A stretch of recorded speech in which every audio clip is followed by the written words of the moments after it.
रात की काली चादर ने पूरे आसमान को ढक लिया था। हवा में ठंडक थी और कमरे की खिड़की के पास सीमा खड़ी थी। वो दूर आसमान में चांद को देख रही थी।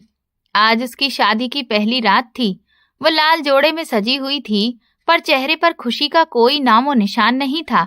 उसने एक गहरी सांस ली और फिर धीरे से जाकर बिस्तर पर बैठ गई। कमरे में पूरी तरह सन्नाटा था। उसे लग रहा था कि उसका पति शायद आज कमरे में नहीं आएगा। वो रात के 3 बजे तक उसका इंतजार करती रही। फिर थककर तकिए से टेक लगाकर आंखें बंद कर लीं। तभी दरवाजे से क्लिक की आवाज आई। वो एकदम से चौंक गई, सीधी होकर बैठी और घूंघट गिरा लिया। अंदर आने वाले ने उसे देखा। चेहरे पर सख्ती थी। कुछ कदम चलकर वो अंदर आया। बस इतना कहा, देखिए रात काफी हो चुकी है, आपको भी नींद आ रही होगी। आप चेंज कर लीजिए और अगर हो सके तो बच्चों के कमरे में जाकर सो जाइए। उन्हें रात में अकेले नींद नहीं आती। मैंने सुला तो दिया है, लेकिन पता नहीं फिर से उठ जाएं या नहीं। ये सुनकर सीमा कुछ पल चुप रह गई। उसके लिए ये सब हैरान करने वाला था। कौन पति शादी की पहली रात अपनी बीवी से बच्चों की आया बनने को कहता है? लेकिन उसने कुछ नहीं कहा, बस हल्के से सिर हिलाया और उठकर वॉशरूम चली गई। उसने जोड़ा उतारकर सादा सूट पहन लिया और बाहर आई। अरमान उसे ही देख रहा था। उसने कहा, उम्मीद है आपको बुरा नहीं लगा होगा। सीमा का मन भर आया। उसका दिल किया वहीं जोर जोर से चिल्ला दे कि ये कौन सी शादी की रात है जहां प्यार की जगह जिम्मेदारी दी जा रही है। लेकिन उसने खुद को संभाला और बोली, मुझे नहीं पता बच्चों का कमरा कहाँ है। अरमान बोला, आप बैठिए, मैं देखता हूँ बच्चे जाग रहे हैं या नहीं। इतना कहकर वो बाहर चला गया। सीमा का मन किया कि फूट फूट कर रो दे, लेकिन आंसू आंखों में ही अटक गए। उसने सोचा, क्या इसलिए मैंने शादी की थी? अब तो जो होना था सहना ही पड़ेगा। वो चुपचाप बैठी रही। तभी नौकरानी अंदर आई। अरमान साहब आपको बुला रहे हैं, बच्चों का कमरा दाईं तरफ है। सीमा ने अपना दुपट्टा ठीक किया और बाहर चली गई। वहां दोनों बच्चे जाग रहे थे। अरमान ने कहा, बेटा ये आपकी नई मम्मी है, सीमा मम्मी। इतना सुनते ही छोटा बेटा आयुष चिल्लाने लगा, नहीं ये हमारी मम्मी नहीं हो सकती। हमारी मम्मी तो वो है ना। उसने दीवार पर टंगी तस्वीर की तरफ इशारा किया। आप उन्हें क्यों नहीं लाए? ये हमें पसंद नहीं है।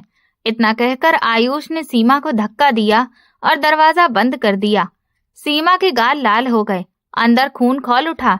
उसने कुछ नहीं कहा, बस पलटकर अपने कमरे में आ गई। थोड़ी देर बाद अरमान कमरे में आया। सीमा मुंह फेर कर बैठी थी। अरमान बोला, माफ कीजिएगा, बच्चे की गलती नहीं है। मैंने उसे कहा था कि मैं मम्मी को लाऊंगा, पर वो अपनी असली माँ को समझा। वो इस दुनिया में नहीं है, इसीलिए आपको गलत मत समझिएगा। सीमा ने आंखें पोंछते हुए कहा, ठीक है, और लाइट बंद कर ली। अरमान बगल में सोने के बजाय फिर से बच्चों के कमरे में चला गया। शादी की पहली रात वो अकेली बिस्तर पर लेटी थी। उसका पति उसे जैसे आया समझकर ले आया था। उसने मन ही मन सोचा, अगर इतना ही था तो कोई आया रख लेता, किसी की जिंदगी से क्यों खेला। उसका दिल किया कि अरमान का कॉलर पकड़कर पूछे, क्यों किया तुमने मेरे साथ ऐसा? लेकिन वो बस सब्र का घूंट पीकर रह गई। फिर उसे याद आया कैसे ये शादी हुई थी। सीमा के पापा बहुत अच्छे कारोबारी थे, पैसे की कोई कमी नहीं थी, पर वक्त ने पलटी खाई और उनका बिजनेस धीरे धीरे खत्म हो गया। जो दिन खुशहाली में बीतते थे अब परेशानी में गुजरने लगे। जब सीमा 15 साल की थी, उसके पापा का हार्ट अटैक से निधन हो गया। वो और उसकी माँ मधु देवी जैसे टूट गईं। मधु देवी ने हिम्मत दिखाई और कहा, हम दोनों मिलकर सब संभाल लेंगे। लेकिन वक्त ने किसी पर रहम नहीं किया। धीरे धीरे रिश्तेदारों ने भी मुंह फेर लिया। एक दिन चाचा आए और बोले, भाई ने जो घर लिया था वो तो मेरे नाम पर है, अब हमें उसकी जरूरत है। यूं माँ बेटी को घर खाली करना पड़ा। वो लोग शहर छोड़कर दूसरे शहर अपने मामा के पास आ गईं। शुरू में मामा और मामी ने बहुत अच्छे से रखा, पर धीरे धीरे असली रंग दिखाने लगे। मधु देवी को ऊपर के छोटे स्टोर रूम में रहने को कहा गया। ऊपर गर्मियों में झुलसने वाली गर्मी और सर्दियों में ठंडी हवा चलती थी, मगर और कोई चारा नहीं था। सीमा सोचती थी, जिस पिता ने हर ख्वाहिश पूरी की, उसके बाद सब क्यों बदल गया। अब तो 2 वक्त की रोटी के लिए भी तरसना पड़ता है। मामी का रवैया दिन ब दिन खराब होता गया। मामा कभी कभार ऊपर आकर हाल पूछ लेते थे। एक दिन जब मामा आए तो मधु देवी रो पड़ी, भैया हमें बस 2 वक्त की रोटी चाहिए और कुछ नहीं। आप मुझसे सारा घर का काम करवा लें, लेकिन इज्जत की रोटी चाहिए। मामा को बहुत अफसोस हुआ। वो उन्हें नीचे ले आए, अपने पास वाला कमरा दिया और मामी से कहा, अब से इन दोनों को कोई तकलीफ नहीं होनी चाहिए। ये मेरी फैमिली है। आज मैं जो हूँ जीजा जी की वजह से ही हूँ। उन्होंने मुझे बिजनेस में संभाला, पैसे भी दिए और कभी हिसाब नहीं मांगा। मामी ये सुनकर अंदर ही अंदर जल उठी, पर अब कुछ नहीं कर सकती थी। उन्हें अपनी ननद और उसकी बेटी को सम्मान से रहना अच्छा नहीं लगता था।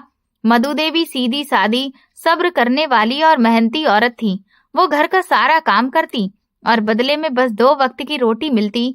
मामा की 2 बेटियां थीं, दोनों सीमा से बड़ी, मगर खूबसूरती में सीमा उनसे बहुत आगे थी। इसी बात से मामी के मन में जलन और बढ़ गई थी। सुबह सुबह मामी ने दरवाजा खटखटाया। आज रिश्ते वाले आ रहे हैं, मेरी बेटी को देखने। पूरा घर चमकना चाहिए और अच्छा खाना बनाना चाहिए। सीमा और उसकी मां चुपचाप उठ गईं और काम में लग गईं। जब सब तैयारियां पूरी हो गईं और शाम को उनकी दोनों बेटियां सज धज कर बाहर आईं, तो सीमा उन्हें देखकर बहुत खुश थी। बोली, वाह, तुम दोनों तो बहुत प्यारी लग रही हो। इतना सुनते ही दोनों ने हंसते हुए कहा, अरे दूर हट जा यार, हमारा मेकअप खराब हो जाएगा। सीमा बस हल्का सा मुस्कुरा कर रह गई। शाम को मेहमान आए तो सीमा की माँ ने कहा, चल बेटा, खाना लगाने में मदद कर। मेहमान ड्राइंग रूम में बैठे थे और ड्राइंग रूम के पास ही डाइनिंग टेबल लगा था। सीमा बार बार वहां से गुजर रही थी और चीजें रख रही थी। तभी एक मेहमान औरत ने पूछा, ये लड़की कौन है? सीमा की मामी बोली, अरे ये तो हमारी हेल्पर है। सीमा के चेहरे से जैसे सारा रंग ही उड़ गया। उसने पीछे मुड़कर देखा और बोली, मामी आप ये क्या कह रही हैं? ये सुनकर सब मेहमान सन्न रह गए। सीमा की आंखों में आंसू आ गए और वो सीधा अपने कमरे में जाकर बंद हो गई। उसे अंदाजा नहीं था कि रात में एक ऐसा तूफान उठेगा जो उसकी जिंदगी हमेशा के लिए बदल देगा। थोड़ी देर के बाद उसकी माँ कमरे में आई। बोली, क्या हुआ बेटा, मूड क्यों खराब है? उन्हें इस बात की खबर ही नहीं थी कि वहां पर क्या हुआ था।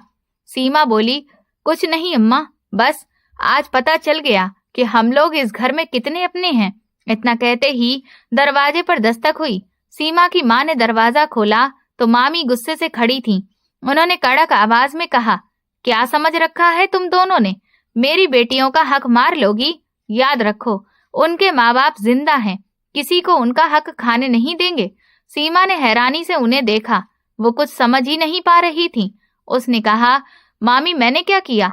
लेकिन मामी और भड़क गईं। बोली, क्या किया? तुमने अपनी शक्ल दिखा दी। उन्हीं रिश्ते वालों को जो मेरी बेटियों के लिए आए थे, उन्हें तुम पसंद आ गईं और उन्होंने मेरी बेटियों को मना कर दिया। अब ये सब तुम्हारी वजह से हुआ है। इतना कहकर मामी ने गुस्से में आकर सीमा को एक जोरदार थप्पड़ मार दिया। सीमा फटी आंखों से उन्हें देखती रह गई। उसकी आंखों से आंसू छलक पड़े।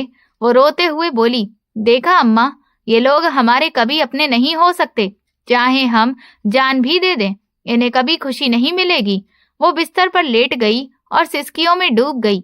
सीमा की माँ ने आसमान की तरफ देखा और रोते हुए बोली, हे भगवान, मेरी बेटी के लिए कोई अच्छा रास्ता निकाल दे। फिर खुद भी आंसू पोंछकर चुपचाप लेट गई।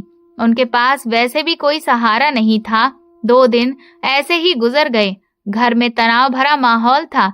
एक शाम सीमा छत पर बैठी कोई किताब पढ़ रही थी। सारे काम निपटाकर उसे बस यही वक्त मिला था कि थोड़ी सांस ले सके। तभी सीमा के मामा ने उसे बुलाया। वो नीचे गई तो मामा ने उसे एक खबर सुनाई, ऐसी खबर जिसने उसे अंदर तक हिला दिया। कमरे में जाकर वो फूट फूट कर रो पड़ी। बोली, अम्मा, मामा क्या सोचते हैं? मैं उनकी बेटियों की किस्मत के रास्ते की रुकावट हूँ? सीमा की माँ, जो सिलाई मशीन पर बैठी कुछ सी रही थी, मुस्कुराते हुए बोली, नहीं बेटा, तू गलत सोच रही है।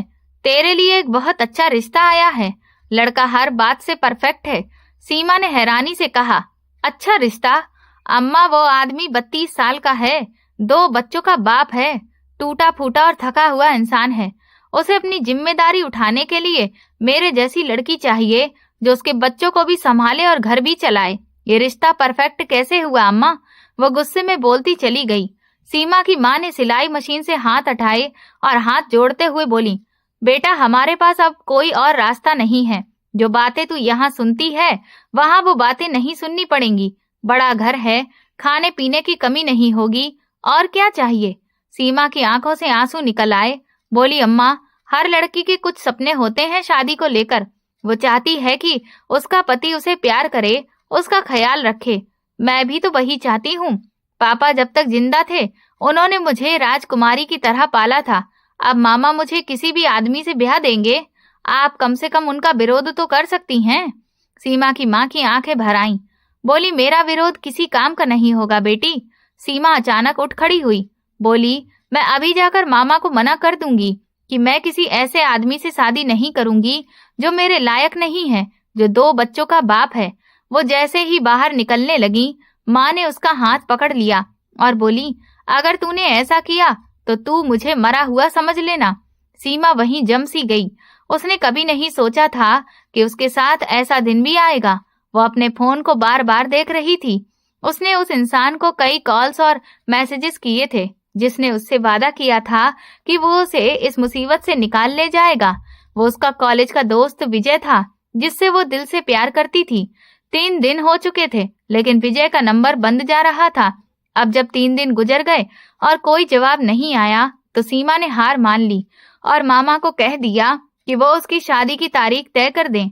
अगले दिन मामा ने बताया कि अगले शुक्रवार को तुम्हारा ब्याह है। ये सुनकर सीमा को लगा जैसे सांसें रुक गई हों। वो घुटन महसूस करने लगी और ऊपर छत पर चली गई। आसमान की तरफ देखकर रोते हुए बोली, कहाँ हो विजय? भगवान के लिए आ जाओ, मैं तुम्हें बहुत याद कर रही हूँ। अभी भी मुझे उम्मीद है कि अगर तुम 1 हफ्ते में आ गए तो मैं सिर्फ तुम्हारी बनूंगी। उसकी आंखों से आंसू बह निकले, लेकिन हफ्ता बीत गया और विजय नहीं आया।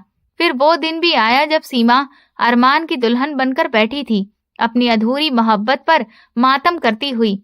विजय ने ना कोई जवाब दिया, ना आया।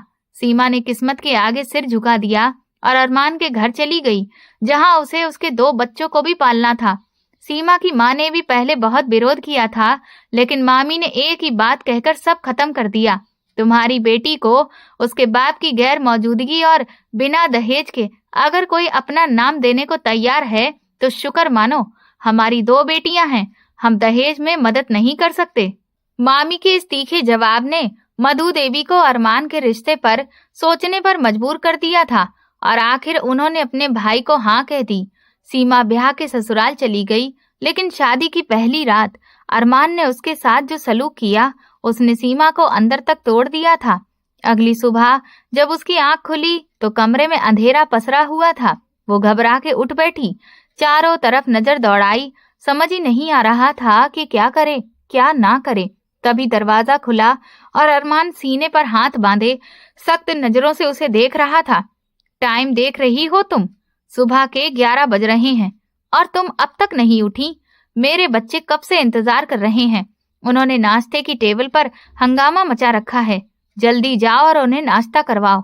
सीमा उसकी बात सुनकर हैरान रह गई। मैं नाश्ता करवाऊं? अरमान ने उसकी तरफ घूर कर देखा। आंखों में गुस्सा था। जाहिर है अब तुम उनकी माँ हो, तुम्हें उनकी माँ का दर्जा मिला है तो सब काम भी तुम्हें ही करना होगा। मैं अपने बच्चों को रोज 10 बजे से पहले नाश्ता करवा देता हूँ, लेकिन आज तुम्हारी वजह से 11 बज गए हैं।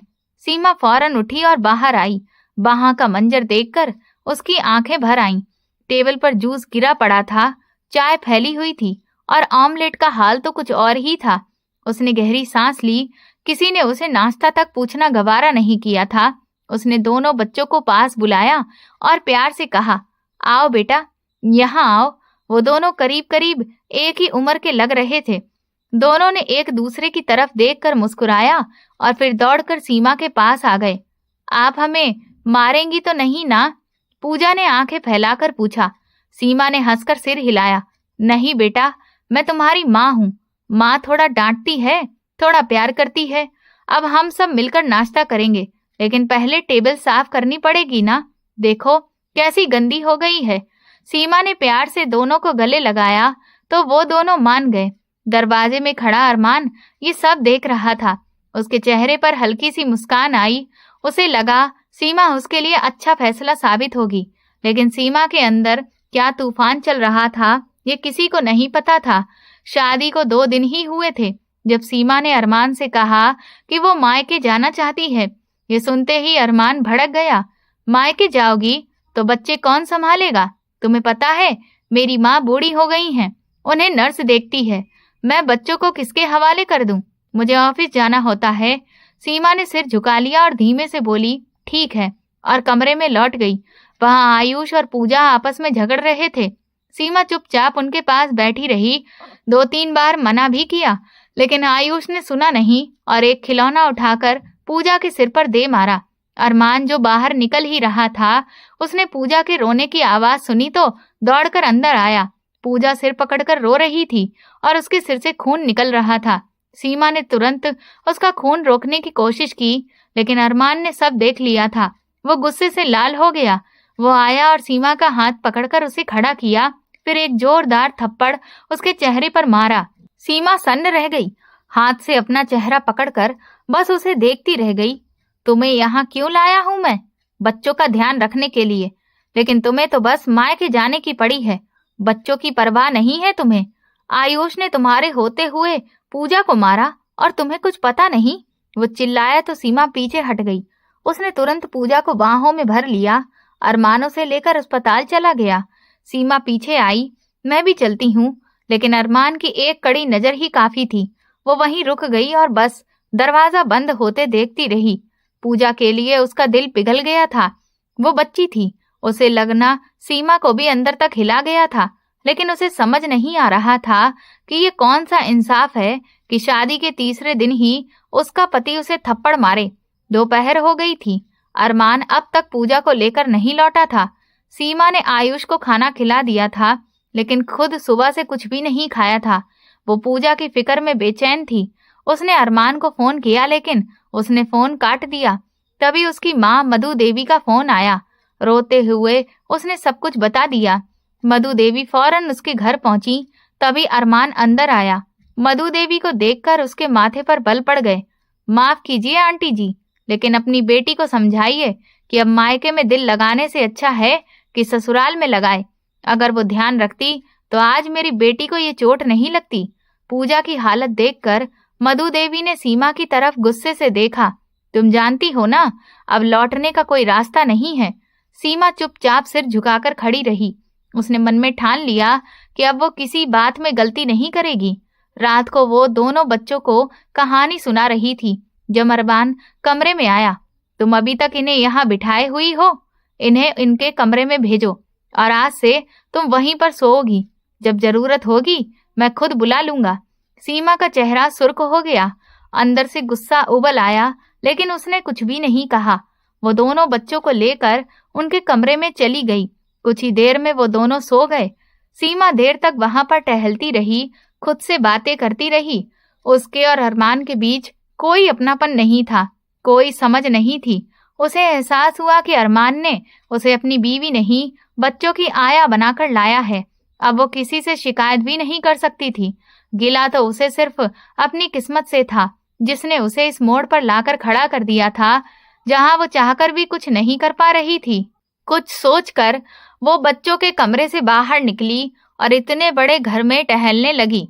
जब भी उसकी नजर सीढ़ियों के पास लगी, उस बड़ी सी तस्वीर पर पड़ती जिसमें एक बहुत खूबसूरत औरत अरमान के साथ बैठी कैमरे की तरफ मुस्कुरा रही थी, तो वो ठहर जाती।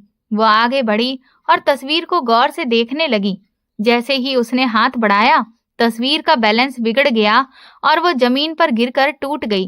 कांच के टुकड़े चारों तरफ बिखर गए थे और उस तस्वीर की खूबसूरती अब बिखर कर जैसे बदसूरत लगने लगी थी। सीमा डर के मारे पीछे हट गई। आवाज सुनकर अरमान बाहर आया और जब उसने देखा कि उसकी सबसे पसंदीदा तस्वीर जो उसकी बीवी के साथ थी जमीन पर टूटी पड़ी है, तो उसका गुस्सा 7वें आसमान पर पहुंच गया। वो तेजी से आगे बढ़ा, सीमा का हाथ पकड़कर कमरे में ले गया और उसे बेड पर पटक दिया। क्या बदतमीजी है ये? माना कि तुम छोटे घर से आई हो, लेकिन क्या इतनी भी समझ नहीं है कि घर में कैसे रहा जाता है, घर की चीजों की हिफाजत कैसे की जाती है? ये मेरी और मेरी बीबी की आखिरी निशानी थी, तुमने इसे भी तोड़ दिया। आखिर तुम चाहती क्या हो? कभी कोई तमाशा कर देती हो, कभी कोई और गलती। सीमा की आंखों में आंसू आ गए। अरमान ने देखा कि वो रो रही है तो उसका गुस्सा थोड़ा कम हुआ। उसने कहा, ठीक है, बनवा लूंगा मैं इसे, लेकिन अगली बार ध्यान रखना। सीमा ने उसकी तरफ देखा और बोली, चीजें टूट जाती हैं तो बन भी जाती हैं, लेकिन जब जुबान से निकला कोई लफ्ज किसी के दिल को चीर दे तो वो निशान कभी नहीं मिटता, हमेशा याद रह जाता है। सीमा की बात सुनकर अरमान को अंदर से शर्मिंदगी हुई, लेकिन उसने कुछ भी नहीं कहा। वो चुपचाप लेट गई। थोड़ी देर बाद उसे महसूस हुआ कि कोई उसके बराबर में बैठा है। उसने आंखें खोली तो देखा कि अरमान उसके पास बैठा उसे गौर से देख रहा था। सॉरी, उसने धीरे से कहा, मुझे ऐसे नहीं बोलना चाहिए था। अरमान की बात सुनकर सीमा का दिल जोर जोर से धड़कने लगा। वो खामोश रही। तभी अरमान उसके करीब आया, उसे कमर से खींचकर अपने पास किया और बोला, तुम बहुत खूबसूरत हो। आज सच में ये महसूस हो रहा है। सीमा की पलकें झुक गईं। उसने उसकी तरफ देखा तक नहीं और उसी रात शादी के एक हफ्ते बाद अरमान ने पहली बार अपना हक जता दिया। इसमें सीमा की कोई मर्जी नहीं थी, सब कुछ अरमान की मर्जी से हुआ। उसने अपनी ख्वाहिश पूरी की और फिर पीठ फेर कर सो गया। उसने पीछे मुड़कर ये तक नहीं देखा कि सीमा की हालत क्या है, उसकी आंखों में क्या है। अरमान करवट लेकर सो चुका था, लेकिन सीमा सारी रात जागती रही। उसके दिमाग में तूफान चल रहा था। भला ये कैसी शादी है, जब चाहे जलील कर दें, जब चाहे पास बुला लें, जब चाहे दूर कर दें। उसके अंदर मोहब्बत की जगह नफरत ने जगह ले ली थी। अगले दिन सुबह जब वो उठी तो सीधा किचन में चली गई। तभी उसे लगा जैसे किसी ने पीछे से उसका दुपट्टा खींचा हो। उसने मुड़कर देखा तो वहां आयुष खड़ा था। मुस्कुराते हुए बोला, मम्मी मेरी बात सुनिए ना, देखिए मैंने ये ड्राइंग बनाई है, अच्छी है ना? सीमा चौंक गई। वो अब तक उसे आंटी कहता था, आज पहली बार मम्मी कहा था।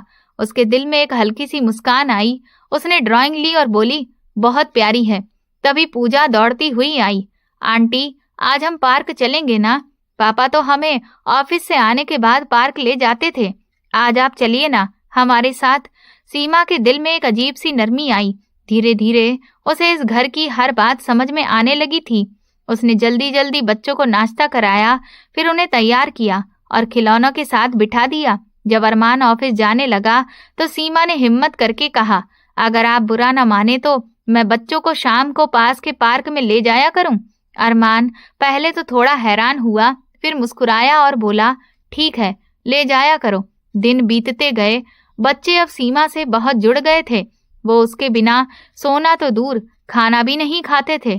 सीमा भी उनसे बहुत लगाव महसूस करने लगी थी, लेकिन कुछ था जो उसके और अरमान के बीच अब भी अधूरा था।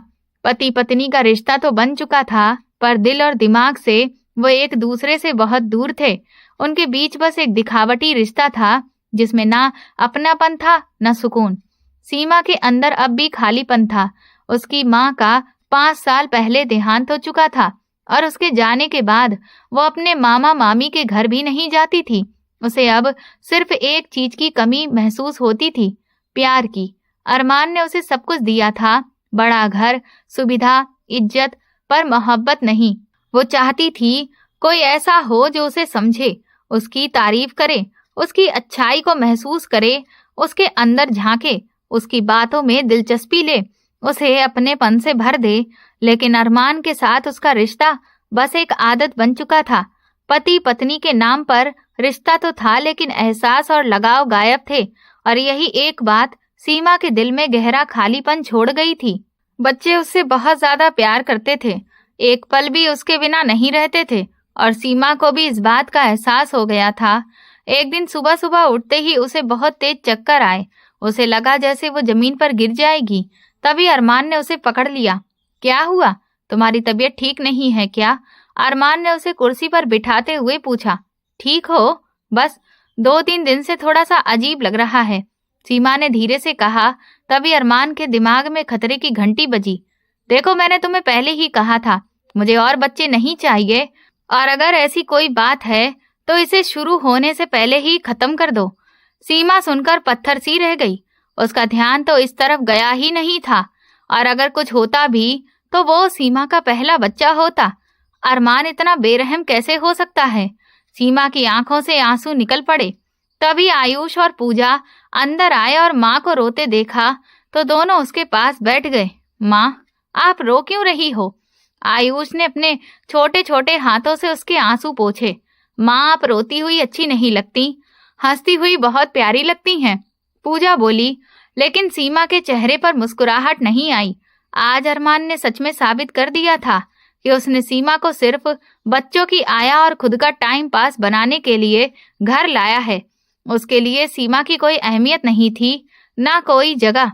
ये सोचकर सीमा का दिल बहुत उदास हो गया। वो प्रेग्नेंट नहीं थी, बस कुछ दिनों से तबीयत ठीक नहीं चल रही थी।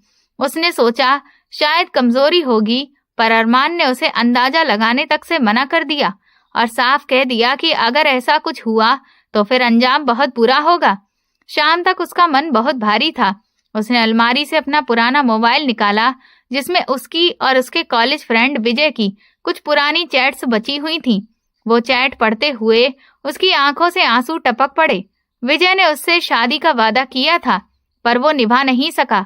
शादी से एक हफ्ता पहले तक सीमा उसे मैसेज करती रही कि वो आए और उसे अपने साथ ले जाए, लेकिन विजय ने कोई जवाब नहीं दिया। जब वो शादी करके अपने नए घर आ गई और जिम्मेदारियों में उलझ गई, तब विजय ने जवाब भेजा, मगर अब बहुत देर हो चुकी थी। उसने वो सारे मैसेजेस डिलीट कर दिए और भारी मन से बच्चों को लेकर पार्क चली गई। सीमा का रोज का रूटीन था शाम को बच्चों के साथ पार्क जाना। बच्चे खेलते रहते थे और वो बेंच पर बैठकर उन्हें देखती रहती थी। आज भी वो बेंच पर बैठी हुई थी कि पीछे से एक जानी पहचानी आवाज सुनाई दी। वो पलटकर देखने लगी तो उसके हाथ पांव सुन्न पड़ गए। पीछे वाली बेंच पर विजय किसी से फोन पर बात कर रहा था। तभी विजय की नजर भी सीमा पर पड़ी और दोनों वहीं रुक गए। सीमा ने जल्दी से नजरें फेर ली। वो उठकर जाने लगी तो विजय उसके पास आया और थोड़ा फासला रखकर उसके पास बैठ गया। कैसी हो? उसने पूछा। सीमा का दिल तेज तेज धड़कने लगा। 5 साल बाद आज वो सामने था, बिल्कुल वैसा ही जैसे पहले था, पर सीमा बहुत बदल चुकी थी। ठीक हूँ, उसने आंखें झुकाकर कहा। लगती तो नहीं हो, बहुत कमजोर लग रही हो। यहाँ किसके साथ आई हो? वो जवाब नहीं देना चाहती थी, लेकिन उसकी आवाज में कुछ ऐसा था कि वो चुप नहीं रह सकी। अपने बच्चों के साथ। विजय मुस्कुराया। तो तुमने शादी कर ली? सीमा ने हल्की मुस्कान के साथ सिर हिलाया। हाँ, कर ली। तुमने? नहीं, मैंने शादी नहीं की। उसकी बात सुनकर सीमा ने पलटकर देखा। उसकी आंखों में आंसू आ गए। रो क्यों रही हो? विजय ने पूछा। नहीं, मैं तो नहीं रो रही, बस तुम अभी भी मेरी आंखें पढ़ लेते हो। विजय हल्का मुस्कुराया। तभी आयुष और पूजा दौड़ते हुए आ गए और माँ के पास बैठे किसी अंकल को देखकर बोले, माँ, ये कौन है? सीमा ने जल्दी से कहा। पता नहीं बेटा, चलो घर चलते हैं। उसने दोनों का हाथ पकड़ा और चलने लगी। जाते जाते उसने एक बार पीछे मुड़कर देखा। विजय उसे हाथ हिलाकर अलविदा कह रहा था। उस मुलाकात ने उसके अंदर कुछ जगा दिया था, एक अधूरी चाह, एक पुरानी याद। अब वो रोज बच्चों को पार्क ले जाने लगी। 2 दिन तक विजय नहीं आया तो उसने सोचा शायद वो मुलाकात बस एक इत्तेफाक थी। उसने खुद को समझाया शायद वक्त ने 2 पल के लिए रास्ते मिलाए थे, लेकिन उसके दिल की खाली जगह अब और भी ज्यादा महसूस होने लगी। अरमान ने कभी उस जगह को भरने की कोशिश ही नहीं की थी। एक शाम वो ऐसे ही उदास बैठी अपने हाथों की लकीरें देख रही थी। तभी उसे फिर से वही जानी पहचानी खुशबू महसूस हुई, वही खुशबू जो विजय कॉलेज के वक्त लगाया करता था। उसने पीछे देखा तो विजय उसके पास खड़ा मुस्कुरा रहा था। सीमा के होठों पर भी हल्की मुस्कान आ गई। वो उसके पास बेंच पर बैठ गया और बोला, कैसी हो तुम? सॉरी, 2 दिन से आ नहीं सका। उम्मीद है तुमने मेरा इंतजार किया होगा। सीमा मुस्कुराई। तुम आज भी मेरे दिल की हर बात जान जाते हो। वो एक अदा से बोली। क्यों ना जान जाऊं, क्योंकि एक जमाना मैंने तुम्हारी मोहब्बत में गुजारा है। विजय ने मुस्कुराते हुए कहा। तुम्हारे चेहरे पर जो थकावट है ना, वो बता रही है कि तुम अपने पति के साथ खुश नहीं हो। सीमा के चेहरे की मुस्कुराहट गायब हो गई। उसकी आंखों में नमी आ गई। वो रिश्ता शायद अधूरा है। मैं पूरा रिश्ता चाहती हूँ। उसी की तलाश में इधर उधर भटक रही हूँ। सीमा ने अपने दिल का हाल खोलकर रख दिया। विजय ने उसके हाथ पर हाथ रखा तो उसने झटके से हाथ खींच लिया। अभी भी मैं अरमान की पत्नी हूँ। माना कि हम दोनों का यूं पार्क में अकेले मिलना ठीक नहीं है, लेकिन क्या मेरा हक नहीं है कि मैं अपने पति की केयर हासिल करूं? एक ऐसा इंसान चाहती हूँ जो मुझे समझे, मुझसे मोहब्बत का इजहार करे, मेरे साथ जिंदगी में कदम से कदम मिलाकर चले, मेरी मेहनत के बदले बस 2 प्यार के बोल बोल दे। उसने मन ही मन सोचा। विजय ने धीरे से कहा, तुम्हें बुरा लगा? लेकिन सीमा बिना जवाब दिए बच्चों की तरफ बढ़ गई। बच्चों ने भी विजय को देखा था। रास्ते में चलते हुए आयुष ने उसका हाथ पकड़ा और दोनों बच्चों ने एक साथ पूछा, मम्मी वो अंकल कौन हैं जो पार्क में आपके साथ बैठकर बातें करते हैं? आयुष के मुंह से ये सुनकर सीमा ठिठक गई। वो कुछ पल रुकी, फिर बोली, बेटा वो मुझसे बातें नहीं करते, उनका बेटा भी पार्क में आता है, वो अपने बेटे को देखने के लिए बेंच पर बैठे होते हैं।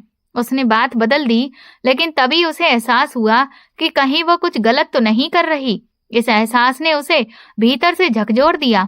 वो घर लौट आई, बच्चों को खाना खिलाकर सुला दिया। तभी अरमान ने इशारे से कमरे में बुलाया। उसके दिल में थकावट सी छा गई। उसे लगा जैसे अरमान फिर वही करने बुला रहा है जो वो हर रोज करता है, सिर्फ अपनी जरूरतें पूरी करने के लिए। 5 साल से वो यही सब झेल रही थी।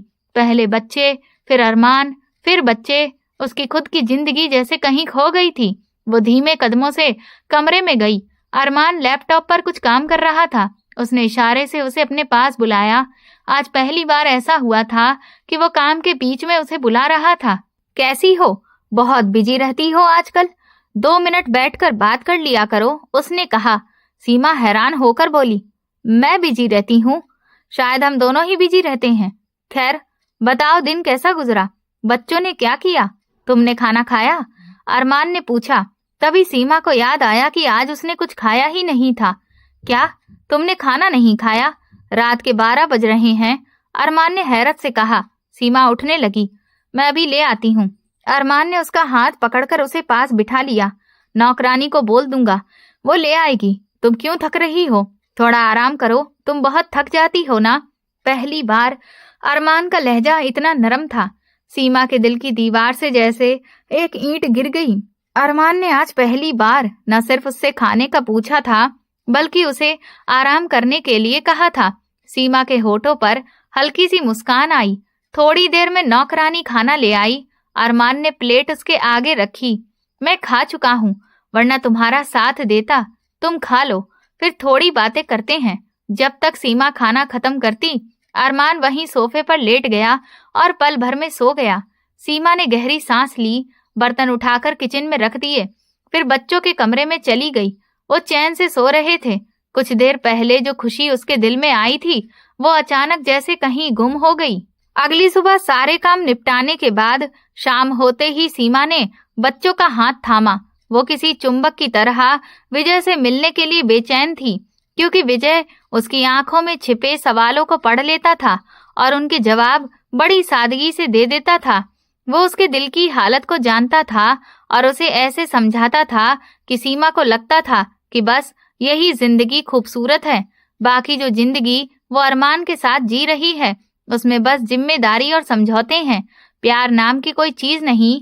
आज भी वो पार्क पहुंच गई थी। उसने चारों तरफ नजर दौड़ाई, लेकिन विजय कहीं नजर नहीं आया। इससे पहले कि वो मायूस होती, किसी ने पीछे से आवाज दी और उसके सामने आइसक्रीम कोन बढ़ाया। वो मुस्कुराई, क्योंकि ये और कोई नहीं विजय ही हो सकता था। वो उसके लिए भी आइसक्रीम लेकर आया था। बच्चे पार्क में खेल कूद में लगे हुए थे। तुम्हें अब भी याद है, मुझे ये आइसक्रीम पसंद है? सीमा ने हैरानी और खुशी दोनों के साथ पूछा। विजय मुस्कुराया। मैं तुम्हें कभी नहीं भूला सीमा, ना आज न कभी। क्या तुम एक बार फिर मेरी जिंदगी में वापस नहीं आ सकती? विजय की ये बात सुनकर सीमा एकदम सन्न रह गई। तीसरी ही मुलाकात में विजय ने उसे फिर से अपनी जिंदगी में शामिल करने की बात कह दी थी और सीमा कुछ बोल ही नहीं पाई। ये मेरा नंबर है, विजय ने कहा, रख लो, मैं तुम्हारे जवाब का इंतजार करूंगा। सीमा ने बिना कुछ कहे वो नंबर थाम लिया, जैसे जिंदगी उसे इशारा कर रही थी कि वो अब अपनी खुशियां खुद चुन सकती है। उसे किसी चीज की बेड़ी नहीं रोक रही थी। वो चाहे तो अब अपना फैसला खुद कर सकती थी। रात भर वो सोचती रही कि क्या करे। सुबह जब वो बच्चों के पास गई तो बच्चे कहानी की किताब पढ़ने में लगे हुए थे। उन्हें देखते ही दोनों भागकर उसके गले लग गए।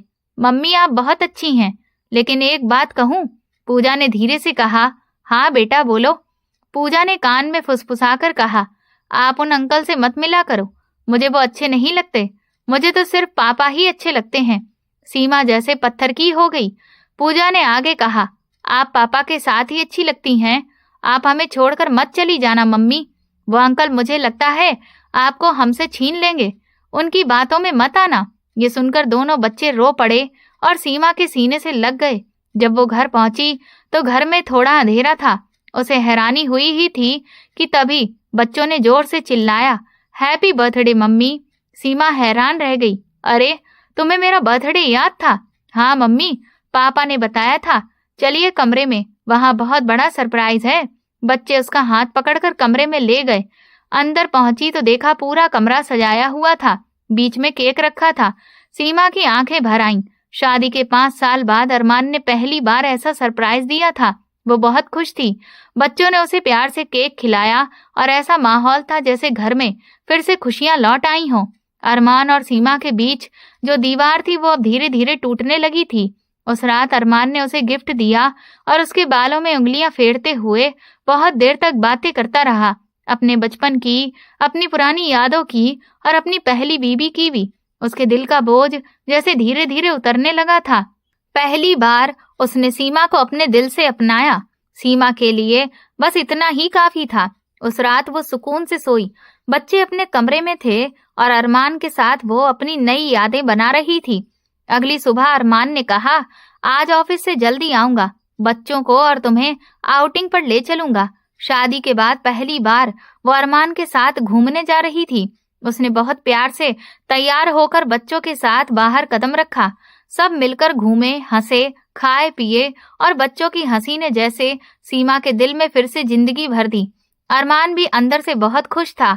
अपनी पूरी फैमिली को साथ देखकर वो मुस्कुरा रहा था। ये 3 दिन सीमा की जिंदगी के सबसे खूबसूरत दिन थे। अरमान ने उसे इतना प्यार और अहमियत दी कि उसका दिल जीत लिया। 3 दिन बाद जिंदगी फिर से अपनी रफ्तार में आ गई, लेकिन अब रिश्ते में गर्माहट थी। अरमान अब अक्सर नाश्ता खुद बनाता था। दोनों साथ बैठते, बातें करते, फिर वो ऑफिस चला जाता और सीमा के पास उसकी मीठी बातें रह जाती। 1 हफ्ते बाद सीमा बच्चों को लेकर पार्क पहुंची। वहां विजय को देखकर उसे वो सब याद आ गया, पर अब सब कुछ बदल चुका था। अरमान ने उसके दिल की खाली जगह भर दी थी, प्यार, ध्यान और अपनापन देकर। अब उसे विजय की जरूरत नहीं थी, लेकिन यहीं से एक नया मोड़ आया। विजय उसकी तरफ बढ़ा और बोला, कहाँ रह गई थी तुम? 1 हफ्ते से रोज तुम्हारा इंतजार करता हूँ। आज तो तुम्हारे चेहरे का रंग ही बदला हुआ लग रहा है। सीमा ने कोई जवाब नहीं दिया और आगे बढ़ गई। विजय ने रास्ता रोक लिया। मैं तुमसे बात कर रहा हूँ, आखिर तुम मुझे इस तरह परेशान क्यों कर रही हो? मैं तुमसे शादी करना चाहता हूँ। तुम अपने पति से कब कहोगी कि तुम्हें तलाक चाहिए? सीमा के पैरों तले से जैसे जमीन ही खिसक गई। उसने सख्ती से कहा, ऐसा नहीं हो सकता विजय, वो वक्त बस एक कमजोरी थी। मैं अपने बच्चों को नहीं छोड़ सकती। विजय हंस पड़ा। तुम्हें क्या लगा मुझे एक बार फिर अपने प्यार के जाल में फंसा के छोड़ दोगी? ऐसा नहीं होने दूंगा। अगर 2 दिन में तुमने अपने पति से तलाक नहीं लिया तो मैं खुद तुम्हारे घर पहुंच जाऊंगा और सब कुछ बता दूंगा कि तुम पार्क के बहाने मुझसे मिलती थीं और मुझसे प्यार का वादा भी किया था। सीमा वहीं थम गई, जैसे उसके होश उड़ गए हों। उसकी आंखें खुली की खुली रह गईं। वो विजय को देख रही थी। वो वहां से चला गया, लेकिन उसकी जिंदगी में एक बड़ा तूफान खड़ा करने की तैयारी कर रहा था। क्या बात है, तुम इतनी चुप क्यों हो? उदासी तुम्हारे चेहरे पर साफ दिख रही है। रात को जब सीमा अपने कमरे में बैठी हाथों पर क्रीम लगा रही थी तो अरमान ने उसे देख के कहा। वो थोड़ी चौंक गई।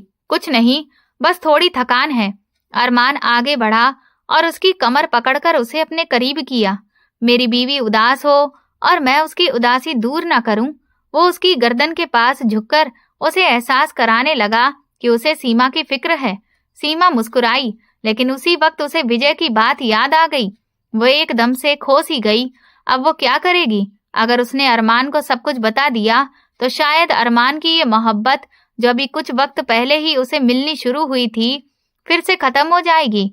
वो सारी रात यही सोचती रही। जब अरमान सो गया तो सीमा ने उसके चेहरे को देखा और तय कर लिया कि उसे अब क्या करना है। अगले दिन जब वो बच्चों को लेकर पार्क गई तो वहीं पर विजय खड़ा मिल गया। बात कर ली अपने पति से तलाक की? उसने ताने मारते हुए कहा। सीमा ने एक पल भी नहीं सोचा और जाकर उसे जोरदार थप्पड़ मार दिया। हाँ, मैं मानती हूँ कि मैं कमजोर पल में बहक गई थी और तुम्हारी बातों में आ गई थी, लेकिन भगवान का लाख लाख शुक्र है कि मैंने अपनी हद पार नहीं की थी। मैंने बस अपने दिल की बातें तुम्हें एक दोस्त समझकर बता दी थीं और तुमने उसका गलत फायदा उठाया, बजाय इसके कि तुम मुझे समझाते कि अपने पति के साथ अपनी जिंदगी संभालो। तुम तो मुझसे तलाक की बातें करने लगे। जब मुझे तुम्हारी सबसे ज्यादा जरूरत थी तब तुम कहीं नहीं थे, और अब जब सब ठीक होने लगा है तो तुम आ गए मेरी जिंदगी में जहर घोलने। मेरे 2 बच्चे हैं, विजय, और मैं अब सिर्फ उनके बारे में सोचती हूँ। विजय हंसने लगा। तुम्हें क्या लगता है मैं तुम्हारी बातों में आ जाऊंगा? ये दोनों बच्चे तुम्हारे नहीं बल्कि अरमान के हैं। तभी किसी ने पीछे से विजय की कॉलर पकड़ ली और उसे जोर से खींचते हुए एक घूंसा मारा। वो जमीन पर जा गिरा। सीमा ने हैरानी से देखा। वो अरमान था। वो न जाने कब से सब कुछ सुन रहा था। क्या बकवास कर रहा है तू? अरमान गुस्से में बोला। मेरी बीवी को मेरे खिलाफ भड़काते हुए तुम्हें शर्म नहीं आई? मेरा घर तोड़ते हुए तुमने ये नहीं सोचा कि मेरे बच्चों का क्या होगा? अरमान ने विजय को बुरी तरह पीट दिया। विजय वहां से भाग निकला। सीमा रोते हुए अपना चेहरा हाथों में छिपा ली। अरमान ने उसे चुपचाप घर ले आया। वो उसे गुस्से से देख रहा था। तुम्हें क्या लगा था कि मुझे कुछ पता नहीं चलेगा? मैं सब जान चुका था। बच्चों ने मुझे सब बता दिया था। तब मैंने खुद से सोचा और मुझे समझ में आया कि कमी ना तुम्हारे अंदर थी ना विजय के अंदर, कमी मुझ में थी, और उसी कमी की वजह से तुम बहक गईं। मैं तुमसे नाराज तो हूँ, लेकिन मैं कोई बड़ा फैसला नहीं लूंगा। तुम यहाँ रहो, बच्चों का ख्याल रखो। गलती तुमसे हुई, लेकिन उस गलती की वजह भी मैं ही था। मैं अभी ये बात समझ चुका हूँ। सीमा फूट फूट कर रो पड़ी। उसने हाथ जोड़कर कहा, मैं भटक गई थी अरमान। मुझे बस आपका वक्त चाहिए था, आपका साथ चाहिए था। आपकी मोहब्बत की कमी महसूस हो रही थी, और जिस दिन मुझे ये सब चीजें मिली उसी दिन मैंने किसी और की तरफ देखना छोड़ दिया। मैंने कभी अपनी हद पार नहीं की। मैं बच्चों से बहुत प्यार करती हूँ, और ये जो 2 हफ्ते आपने मुझे समझा, मुझे अपनाया, मेरी बातें सुनी, ये मेरी जिंदगी के सबसे खूबसूरत दिन थे।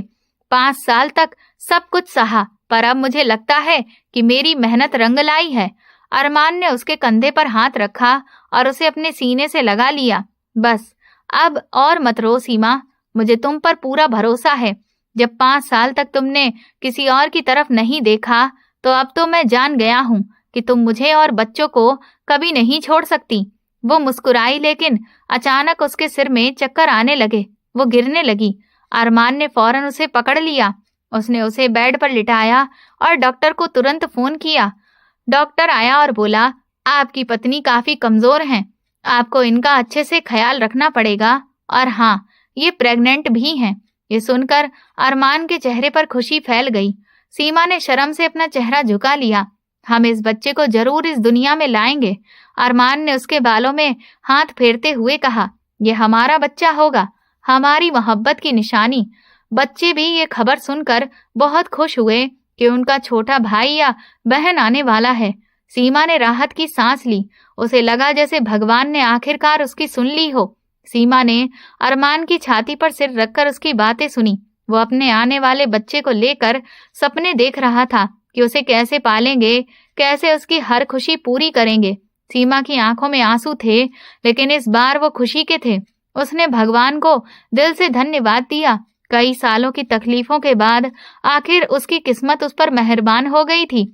उसे अपने पति की मोहब्बत भी वापस मिल गई थी, और उनका साथ भी। अब वो पहले से कहीं ज्यादा अरमान से मोहब्बत करने लगी थी, और बच्चों का ख्याल रखकर उसने अरमान के दिल में अपनी जगह फिर से बना ली थी।